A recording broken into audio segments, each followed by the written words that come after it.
Alors, ma première question, est-ce que déjà tu peux te présenter, nous expliquer, qui tu es et peut-être aussi ton parcours scolaire? Bien sûr. Alors, je m'appelle Cilia, j'ai 22 ans et j'ai un parcours assez atypique. J'ai d'abord étudié la psychologie, puis la comptabilité en alternance. Et aujourd'hui, je me réoriente vers l'ingénierie pédagogique et j'intègre bientôt une troisième année de licence en sciences de l'éducation et de la formation avec l'objectif de poursuivre avec un master idéalement en alternance. OK. Donc pour ce qui est sinon de mes autres passions, depuis toujours, je suis fascinée par l'apprentissage, le fonctionnement du cerveau et les outils numériques. Et à côté de ça, j'aime le sport, la danse, les randonnées en montagne, la relaxation et tester plein de nouvelles activités. Alors j'aimerais savoir qui était la petite Cilia. Quel élève tu étais quand tu étais au collège ou au lycée? Est-ce que tu peux m'expliquer un petit peu, c'était quoi ton profil? Éventuellement si tu avais des facilités, des difficultés, comment ça se passait pour toi? Alors je peux dire que mon profil a changé entre la primaire et le collège parce qu'en primaire, j'étais quelqu'un de, très sociable et sans gêne. J'adorais faire des exposés, j'adorais aider les autres et cetera. Et avec l'arrivée au collège, j'ai développé une phobie sociale, ce qui a totalement, changé ma façon d'être et donc je suis devenue beaucoup plus timide. J'aimais toujours autant apprendre, mais je participais beaucoup moins et c'est quelque chose sur lequel j'ai travaillé. Progressivement, je me suis remise à davantage participer et j'ai adoré ça, mais c'était pas facile là-dessus et sinon, j'avais un profil assez généraliste parce qu'un peu tout me plaisait et j'avais, peut-être une affinité un peu plus forte pour les mathématiques parce que mon frère qui adore cette matière, commençait déjà à m'apprendre à faire, des opérations dès la maternelle. Et c'est grâce à lui, je pense que j'ai aimé ça parce que sinon autour de moi, je voyais la plupart des autres élèves qui n'aimaient pas du tout les mathématiques. OK, d'où la comptabilité peut-être, Oui, un aussi. un petit passage là-dedans. OK, Mmh. très bien. Hem Quand tu es rentrée dans l'enseignement supérieur, est-ce que tu as ressenti, certaines difficultés pour, apprendre tes cours, t'organiser? Est-ce que tu as vu qu'il y avait une différence avec le lycée? Oui, il y a une grande différence puisqu'on est vraiment «lâchés» entre guillemets, il y a personne pour nous suivre. C'est pour ça qu'il y a beaucoup de personnes qui abandonnent ou qui ne réussissent pas. Mais personnellement, j'avais la chance d'être déjà très autonome depuis le lycée. J'avais toujours l'habitude de faire des recherches de mon côté en plus des cours pour approfondir les sujets. J'aime beaucoup m'organiser, j'ai mes outils numériques pour m'organiser, donc c'était pas un souci là-dessus, mais je comprends que ça peut vraiment poser des difficultés, pour certains. Imagine, tu discutes avec un jeune ou une jeune fille ou un jeune homme qui est en première et puis il te dit: «Bah, j'aimerais partir à la fac», qu'est-ce que tu lui donnerais comme conseil, pour qu'il puisse, vivre sa rentrée à la fac et sa 1re année le plus sereinement possible avec finalement, très peu de chances d'abandonner? Parce que tu disais que c'est quand même des études dans lesquelles on est amené à abandonner parfois parce que c'est plus difficile Mmh. que ce qu'on pensait. Ce que j'avais fait pour ma part, c'est que j'avais trouvé une application, alors j'ai plus le nom, mais c'est une application sur laquelle on peut rencontrer les futurs étudiants de notre promo Ouais. et déjà ça m'a permis de bien déstresser avant. J'ai pu rejoindre des personnes dès le début, me faire des amis dès le début et ça aide de se créer un petit groupe puisqu'on peut leur parler en amont pour voir avec qui on s'entend le mieux et se créer un bon groupe de camarades avec qui on rigole autant qu'on travaille. Je trouve que c'est vraiment un point important pour, prendre du plaisir à aller à la fac et ne pas Mmh. lâcher. Qu'est-ce que je pourrais dire ensuite? Hem,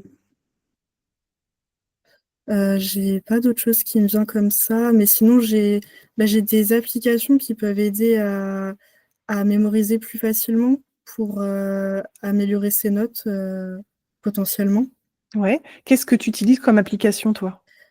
Celles qui m'ont le plus aidée et qui ont vraiment contribué à ma réussite scolaire, c'était, les applications pour créer des flashcards à répétition espacée.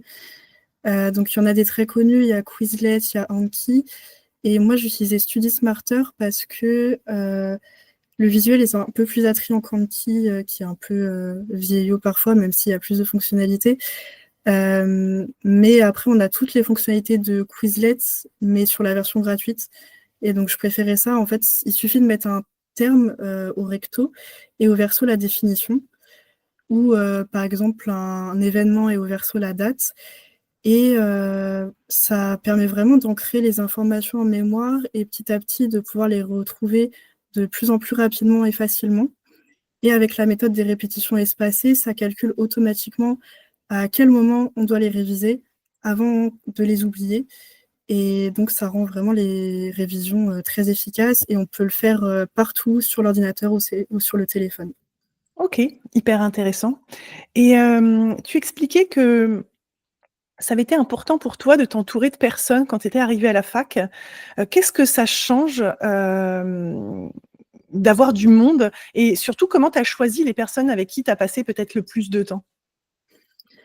Hem, alors en fait, ce que j'avais fait, c'était que je m'étais lancé un défi de partir dans une nouvelle ville où je connaissais personne pour faire, vraiment de nouvelles rencontres.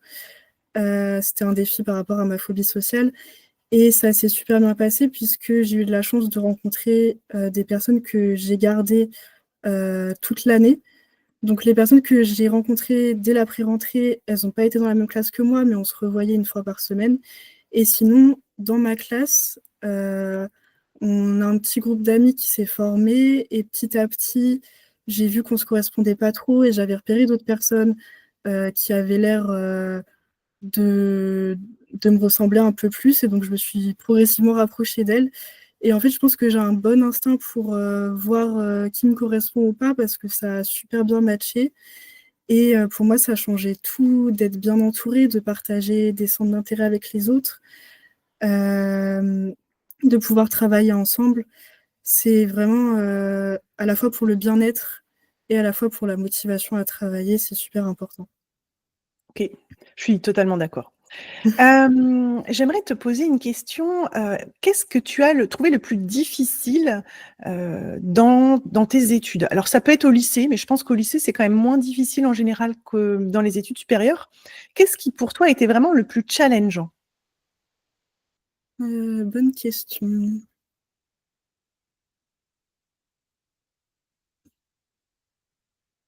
Je pense à quelque chose, je sais pas si c'était le plus challengeant, mais pour moi, c'était quand même une source de stress. C'était les travaux de groupe. Quand on pouvait pas forcément choisir avec qui on travaillait et qu'on n'a pas forcément les mêmes méthodes de travail ou qu'on tombe sur des personnes qui sont têtues et qui veulent pas, se remettre en question ou des personnes qui veulent pas travailler et donc on doit faire tout le travail à leur place. Ça pouvait être fatigant et assez stressant. Hem Mais sinon, pour ma part, c'était vraiment, en fait, la phobie sociale qui parfois m'avait créé une sorte de phobie scolaire et c'était super dur, vraiment toutes les interactions sociales étaient dures et ça a été difficile, pendant toute ma scolarité, quoi. OK. Si tu acceptes, est-ce que tu peux nous expliquer est-ce que déjà tu as réussi à finalement passer au-delà de cette phobie, sociale? Et est-ce que tu t'es débrouillée toute seule ou est-ce que tu t'es fait aider, par, des professionnels? Alors, l'erreur que j'ai faite, c'est que, j'ai été suivie par des psychologues, mais je faisais que d'arrêter parce que je culpabilisais vis-à-vis du coût que devaient, payer mes parents. Mais avec du recul, c'est vraiment, la santé mentale, c'est prioritaire parce que sans ça, je pouvais juste pas avancer et donc c'est là, il y a 1 an seulement, où je me suis mise à avoir un suivi, avec une psychologue et avec une psychiatre qui est régulier et qui ne s'est pas arrêté, que j'ai vraiment progressé. J'ai aussi été accompagnée par, le dispositif qui s'appelle Emploi accompagné, avec lequel on peut travailler, sur nos études, sur notre objectif de formation et sur notre carrière professionnelle et ils prennent en compte en fait, nos difficultés, nos troubles anxieux si on en a et ça a été vraiment une grande avancée. Grâce à eux, j'ai pu faire des choses, que je me sentais incapable de faire avant, heu et aujourd'hui, je peux dire que vraiment, je commence enfin à pouvoir réaliser des choses qu'avant je rêvais de faire, mais que je me sentais incapable à cause de ça et d'ailleurs, participer à ce podcast aujourd'hui, c'est pour moi une grande réussite puisque j'aurais pas pu imaginer le faire avant. Donc oui, je me suis vraiment améliorée et ça, c'est vraiment grâce aux professionnels pour le coup. OK. Donc finalement, ça a du sens de le faire et le conseil que tu donnerais peut-être à des jeunes qui vivent ce que toi tu as vécu, ce serait de pas culpabiliser sur le coup et de profiter de ça parce qu'en fait, ça a un réel bienfait et que peut-être que alors, je pense que tu n'as pas de regrets aujourd'hui parce que, ce que tu vis, c'est positif, mais peut-être que si tu avais pu débloquer des choses plus tôt, bah, peut-être que ça aurait été différent pour toi, c'est ça? Oui, bah, je pense que chaque expérience nous apprend quelque chose, donc je suis pas du genre à regretter, mais c'est vrai que si j'avais commencé plus tôt, j'aurais pu être, épanouie et plus heureuse beaucoup plus tôt et donc oui, c'est vraiment ce que je conseille parce que ça fait tout la santé mentale, en fait, donc c'est vraiment important et c'est là-dedans qu'il faut placer son argent en priorité. OK, très bien. Autre question, si tu devais recommencer, imaginons en fait tu as une possibilité d'avoir un vœu pour recommencer, dans tes études, qu'est-ce que tu changerais? Qu'est-ce que tu ferais différemment, vraiment au niveau de tes études? Hem, Si j'avais su que la comptabilité me correspondait pas et que c'était qu'une voie de sécurité, je pense que je me serais pas lancée dedans. Parce qu'en fait, j'ai travaillé en alternance, mais à cause de mon anxiété de performance, j'avais tendance à beaucoup trop travailler. Je faisais des heures supplémentaires, non payées tous les jours et je me suis vraiment épuisée et donc si c'était à refaire, soit je le ferais, mais je poserais mes limites, soit je le ferais tout simplement pas et je passerais à la suite. Hem, mais sinon, je pense que enfin, la psychologie, ça c'est sûr, je le referais sans hésiter, il y a pas de doute. Limite, j'irais plus loin, que ce que j'ai fait. Mais sinon, oui, chaque expérience est bonne à prendre selon moi et nous permet de nous connaître un peu plus, donc tout est bon à prendre. OK, très bien. J'apprécie ce côté positif, parce que finalement, si tu avais pas fait ces études en comptabilité, peut-être que tu ne te serais pas rendu compte de ce défaut que tu avais de peut-être Mmh. pousser trop loin, parce qu'en fait, c'est quelque chose qui pour toi, paraît logique, mais qui peut effectivement épuiser tes réserves d'énergie, et même, commencer à atteindre ta santé mentale, par le biais de ça. OK, très bien. Hem, alors, si tu devais donner des conseils, à des étudiants qui rentrent en fac de psycho, on est bien d'accord que c'est ça que tu as fait en tout début de cursus? Oui, Si oui. tu devais ne donner des conseils à des étudiants qui vont rentrer dans ces études, qu'est-ce que tu leur dirais? Quels conseils tu leur donnerais pour que les années se passent le mieux possible, sachant que c'est quand même des études qui sont très demandées? La Mmh. L1 psycho, c'est vraiment une ça fait partie des cursus très demandés et pour autant, on n'a pas tant de gens que ça qui poursuivent, sur le long terme. Donc qu'est-ce que tu donnerais comme conseil à quelqu'un qui veut partir en licence de psycho?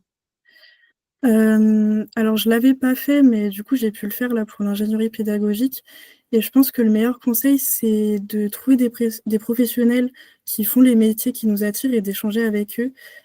Moi, j'avais fait plusieurs enquêtes métiers par téléphone et j'ai fait des immersions cet été et ça a vraiment renforcé ma confiance en moi et en mon choix d'orientation parce qu'en fait, les études, c'est complètement, différent de la pratique du métier et donc on peut faire, plusieurs années d'études et se rendre compte au final que le métier ne nous correspond pas du tout et faire des immersions et échanger sur la pratique du métier, ça permet d'avoir une idée plus concrète et si ça nous correspond d'être, vraiment quand on est sûr en fait qu'on veut faire ça, on est vraiment motivé dans nos études, on n'est pas dans le flou, on sait pas où est-ce qu'on va et ça aide vraiment et aussi ne pas hésiter à rejoindre des communautés d'étudiants, notamment via Discord, où on peut échanger avant le début de la formation, où on peut échanger aussi avec des anciens étudiants pour poser des questions et tout au long de la formation, s'entraider, parler ensemble de ses difficultés, se donner des conseils et cetera. OK. Hem, Par rapport à cette licence de psycho, quand tu es arrivée à la fac, hem, est-ce que tu t'es dit que ça allait être, comme au lycée? Est-ce que parce que enfin moi j'ai fait des études de psycho et en fait tout me paraissait beaucoup plus grand. J'avais l'impression d'être totalement perdue. Est-ce que c'est des choses que toi tu as vécues aussi ou, la fac dans laquelle tu étais finalement vous étiez bien pris en charge? Hem, on n'était pas très guidés, donc je l'ai vécu aussi. C'était bien d'avoir, des amis au début pour, se retrouver un peu dans l'établissement parce que c'est vrai que c'est assez grand. Hem et ce qui est différent aussi du lycée, c'est le contact avec les professeurs. Mais il faut vraiment pas hésiter à poser des questions. Moi, ce que je faisais, c'est à la fin des cours magistraux ou des cours de travaux dirigés, j'allais voir le professeur pour poser des questions parce que des fois, ça change tout. Et en plus, on sent aussi nous-mêmes qu'on est plus engagés, on va mieux retenir du fait juste de parler avec le professeur. Mais c'est vrai, oui, qu'on est beaucoup plus libre. D'un côté, c'est cool, mais d'un côté, on peut se perdre. Mais après, ça vient facilement, quoi. On se repère très vite dans l'établissement. C'est juste les premiers jours qui sont un peu difficiles. OK. Et comment ça s'est passé pour toi? Parce que je suppose que tu étais en partiel, donc un partiel en fin de chaque semestre, Ouais. pas ou peu de contrôle continu pendant le semestre, ce qui fait qu'on peut vite se retrouver à jamais bosser ses cours, à part au moment des révisions. Donc comment tu t'es organisée par rapport à ça? Et est-ce que, ça t'a paru finalement, plus simple qu'au lycée ou au contraire peut-être plus difficile de travailler de manière un peu ramassée pendant les révisions? Comme c'était une nouvelle filière, la psychologie, on l'avait pas du tout étudiée au lycée. Au début, j'avais de gros doutes sur, mes capacités. Je pensais que j'allais pas du tout réussir, parce que je savais pas vraiment comment on était évalué et finalement, j'ai eu une super surprise et j'ai vu que j'avais eu d'excellents résultats à la fin et tout ça, c'était vraiment grâce au travail en continu. Hem, je m'étais déjà mise à faire ça dès le lycée et j'ai continué à la fac, notamment avec les flashcards, en fait. Hem, j'en faisais à peu près tous les jours, selon ce que j'avais à réviser le jour J, grâce à la répétition espacée. Je les mettais à jour aussi tous les jours après chaque cours et je lisais de temps en temps mes cours le soir juste avant de dormir parce que, je voyais vraiment que ça fonctionnait et que le lendemain, j'avais emmagasiné des connaissances juste par le simple fait de les lire et pas forcément en se concentrant énormément. Ça peut être un peu passif et ça fonctionne aussi bien. Mmh. OK. Mais donc du coup, tu as quand même travaillé finalement tout au long du semestre, Mmh. de manière très régulière, en utilisant les flashcards, en relisant de manière, régulière tes cours, ce qui a fait que tu as maintenu un niveau de connaissance qui était quand même plutôt très bon. Là où peut-être dans ta promo, il y a des gens qui ont quasiment pas travaillé et qui se sont mis à bosser pendant les révisions. Je pense que tu as dû voir des gens qui faisaient ça. Oui et en fait, à part si on a vraiment une, mémoire excellente, ça peut pas fonctionner si on travaille pas en continu parce que, comme tu as dit, on a des partiels à la fin du semestre et donc on a une quantité énorme d'informations à retenir jusqu'à la fin. Tous les partiels sont à la suite et on peut pas tout apprendre au dernier moment, c'est juste pas possible. Donc il faut vraiment s'y mettre petit à petit, c'est la seule manière de réussir et de garder les connaissances jusqu'au bout et qu'elles soient comprises aussi parce que c'est important. OK. Et comment tu organisais du coup tes semaines? Est-ce que tu te faisais un planning avec les cours que tu avais à la fac et les moments où tu allais travailler? Est-ce que tu faisais plutôt au feeling? Est-ce que tu avais une organisation bien précise? Je faisais plutôt au feeling.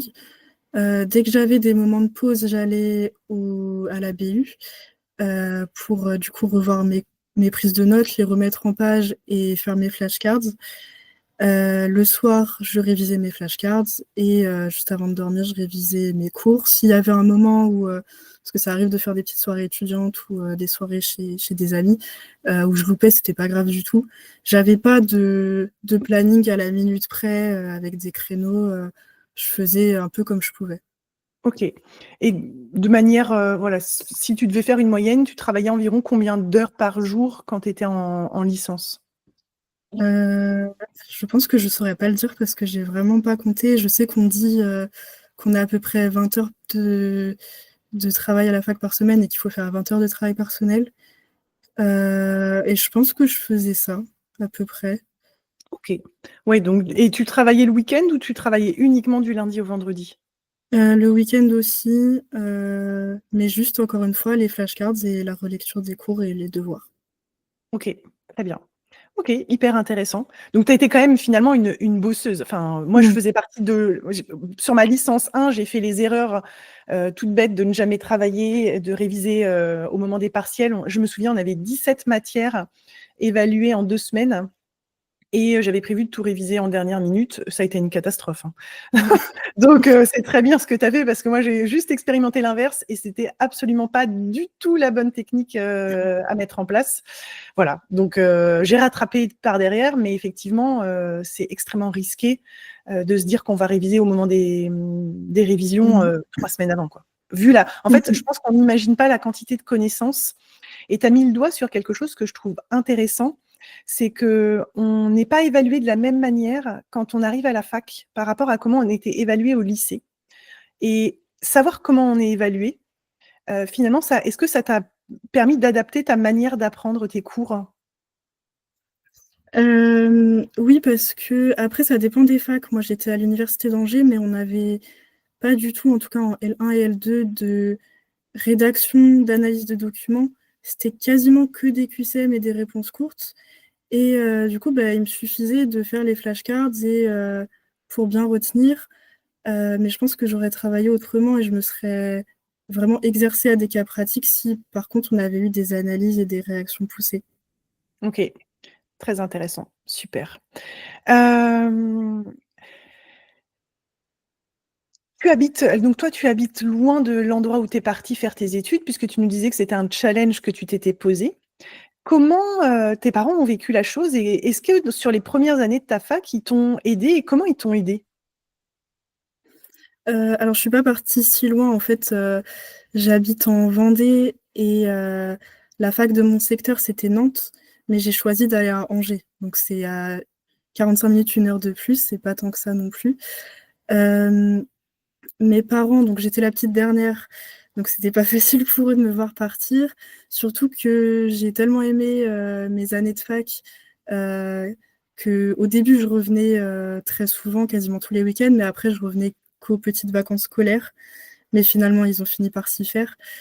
Ceux qui m'ont vraiment aidée au final, c'est ma grand-mère et son conjoint parce qu'ils habitaient juste à côté de chez moi et c'est d'ailleurs à peu près enfin un peu pour ça que j'avais choisi d'aller à Angers parce que je connaissais déjà la ville et que je l'aimais beaucoup et du coup, j'allais manger, chez elle tous les dimanches midi et c'était, juste un soutien au final, familial, un soutien moral, hem et ça me suffisait amplement. OK. Donc du coup, tu étais quand même très autonome, tu avais ton appartement, tu faisais tes courses, tu te faisais à manger, Mmh. tu t'occupais de ton linge. Ça a été facile au début de faire ça ou il a fallu, trouver ton propre rythme? Non, j'ai beaucoup aimé finalement m'organiser par moi-même, décorer mon petit appartement toute seule. Après je faisais, mon linge chez ma grand-mère, donc ça j'avais pas à le faire, mais sinon j'aimais bien aller faire mes petites courses au marché le samedi matin. Non, j'ai vr en fait, on peut vraiment faire ce qu'on veut et ce qu'on aime et je trouve ça super et ce que j'avais trouvé aussi comme technique pour, manger sainement en tant qu'étudiante, c'était que, donc j'achetais mes légumes le samedi et je cuisais tout dans une, cocotte minute, je crois, le dimanche. Comme ça, j'avais tout de prêt pour la semaine et j'avais juste à cuire des céréales et des protéines, le soir et puis c'était super rapide. OK, très bien. On retient, très bon tips. Est-ce que tu as déjà vécu dans ta scolarité, un échec, quelque chose que un résultat que tu attendais qui a pas été à la hauteur de ce que tu voulais et comment tu t'es, sortie de cet échec? Hem, je me souviens d'une fois, donc comme je t'avais dit, les mathématiques et moi ça allait bien et une fois, je me souviens avoir reçu un devoir maison où le professeur m'a dit: «Ouh là là Cilia, je sais pas ce que tu m'as fait, ça va pas du tout» et j'ai regardé ma note, je sais plus ce que c'était, mais c'était catastrophique alors que je pensais l'avoir super bien réussi et là, ça s'est effondré dans ma tête et je me suis dit: «En fait, je pense avoir des capacités, mais elles peuvent partir du jour au lendemain». Donc ça, c'est l'anxiété, ça va très vite et je me suis mise à travailler dessus, mais au début, avec la panique, j'y arrivais pas et au final, à force de travailler, j'ai vu que je pouvais très bien m'en sortir. Donc des fois, en fait, on panique au début, mais c'est juste qu'on n'a pas compris. Il y a juste à reprendre tranquillement et puis ça va mieux. Et sinon aussi, une grande difficulté que j'avais eue, c'était le passage, donc j'avais pris mathématiques en spécialité au lycée et le passage entre la première et la terminale, j'ai vu vraiment une grosse différence, en termes de difficulté Et après, là, je sais pas si c'est le meilleur conseil que je peux donner, mais personnellement, il a fallu que je travaille tous les week-ends quasi que sur les mathématiques pour que je réussisse à avoir une bonne moyenne parce que c'était super dur pour moi. Donc, il faut vraiment faire attention avec les maths. En terminale, c'est pas facile du tout, il faut être bien préparé. OK. Je voudrais revenir sur une chose parce que tu nous as parlé un petit peu de ça au tout début. Après, on a parlé de santé mentale et là, tu viens de parler d'anxiété. Hem, Est-ce que c'est quelque chose qui te suit sur ta voilà, depuis ta plus tendre enfance peut-être? Est-ce que tu es une personne plutôt anxieuse et si oui, qu'est-ce que tu as mis en place? C'est quoi tes tips, toi, que tu utilises pour gérer justement, bah, quand tu sens que tu as de l'anxiété qui arrive? Qu'est-ce que tu fais et comment tu fais pour réguler ton stress? Donc oui, je suis une personne, anxieuse, ça s'appelle de l'anxiété généralisée. Ça touche, bah, beaucoup de situations et ce qui marche le plus et ce que j'aurais d'ailleurs, aimé découvrir plus tôt, c'est vraiment la cohérence cardiaque. Ça consiste à suivre, donc ça peut être visuel ou avec un son. Quand c'est visuel, on suit, ça peut être un rond, par exemple, qui monte et qui descend ou qui grossit et rétrécit et en même temps, on inspire et on expire et le faire 3 fois par jour pendant 5 minutes, c'est, le mieux. Vraiment, ça change tout. C'est exceptionnel et on peut avoir la flemme, mais finalement, c'est seulement 5 minutes et ça a tellement de bénéfices, sur le stress, mais aussi, sur, tous les autres domaines, puisqu'une fois qu'on est plus stressé, tout va mieux, que vraiment ça vaut, complètement le coup et c'est quelque chose que je fais tous les jours et qui change tout. OK. Et avant un examen important, est-ce que tu sens quand même que tu as un stress qui monte? Et est-ce que tu as des tips, par exemple, en début d'épreuve, est-ce que tu fais des choses particulières? Est-ce que tu as des petits, je sais pas, un petit objet, qui te porte bonheur ou des choses comme ça? Est-ce que tu as quelque chose pour gérer ton stress en début d'épreuve? Souvent, c'est la cohérence cardiaque encore ou qu'est-ce que je voulais dire? Oui, ce que je fais des fois, mais j'ai vu que c'était pas forcément conseillé, donc je sais pas si c'est un bon conseil, c'est que, je relis mes cours très rapidement sur mon téléphone, où je revois les grands axes, je repère des mots et des fois, j'ai eu de la chance parce que, pendant l'examen, j'ai vu que, il y avait une réponse que je venais de lire juste avant et sinon j'y aurais pas forcément pensé. Mais après, j'ai vu que ça pouvait peut-être mélanger les idées dans la tête, donc je sais pas si c'est un bon conseil. Bah, alors moi, c'est une chose que je faisais, un jour, ça m'a justement joué des tours parce que j'avais lu quelque chose et en fait, ça m'a mis des doutes et voilà. Mais après, en fait, réactiver en mémoire à court terme, ça peut être intéressant, surtout sur des choses sur lesquelles tu as l'habitude de te tromper et donc du coup, gagner en fait, en sérénité parce que c'est ça que tu viens chercher finalement en relisant en dernière minute, c'est de te dire, «Peut-être qu'il y a encore quelques trous dans la matrice de ma mémoire, je vais venir les combler». De manière générale et au vu de ta manière de travailler, je pense que tu peux être quand même plutôt sereine. Je pense qu'il y a Mmh. assez peu de chances que tu oublies des choses et ça te serait peut-être revenu pendant l'épreuve. Donc, OK, Et super. ce que j'avais oublié de dire aussi, c'est que, pendant que je révise mes cours, quand je vois qu'il y a des notions que j'arrive pas à retenir ou à comprendre, je les surligne d'une certaine couleur et comme ça attire vraiment mon attention dessus quand je relis et du coup, je peux les voir quand je relis, juste avant l'examen et donc ça OK. aide. OK, super, très bon tips.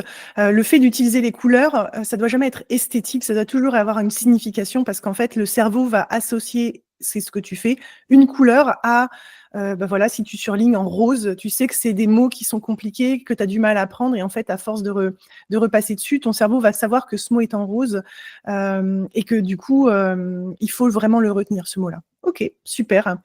Hem On va parler de d'autres choses qui vont être, peut-être un peu plus larges.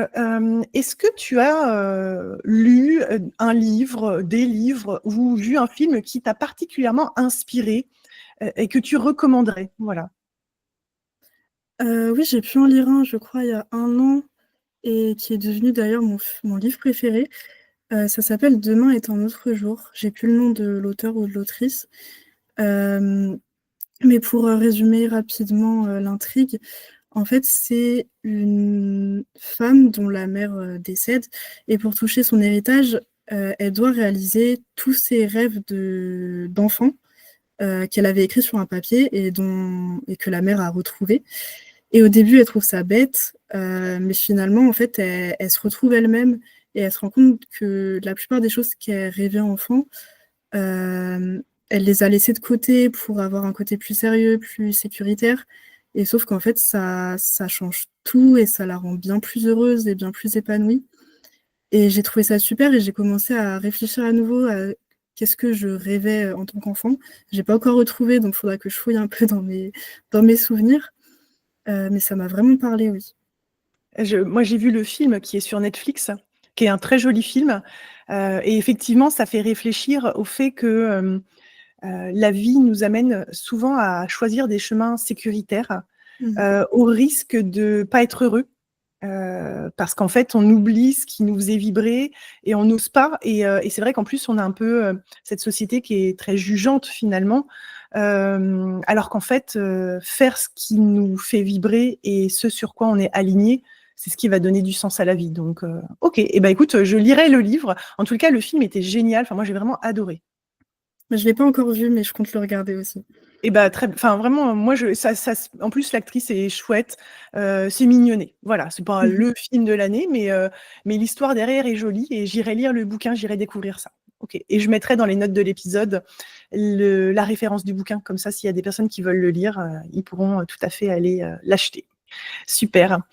Est-ce que tu as une question que tu aurais aimé que je te pose, quelque chose que tu aurais aimé aborder? Heu Alors j'avais pas du tout pensé à ça. Hem, non, pas spécialement.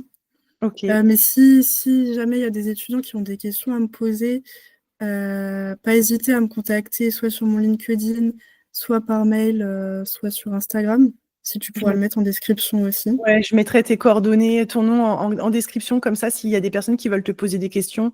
Ça, c'est sympa que tu puisses proposer parce qu'il peut y avoir des étudiants qui, sont soit ils veulent partir en licence psycho, donc bah, tu pourras les renseigner, soit effectivement des étudiants qui veulent faire des réorientations et ça, Mmh. c'est hyper compliqué parfois de trouver les bonnes informations. Parfois on nous dit, bah, qu'il faut reprendre au début alors que finalement, bah, on se rend compte avec toi qu'on peut faire des ponts Mmh. et finalement reprendre, le cursus, à un moment beaucoup plus avancé et que c'est tout à fait possible.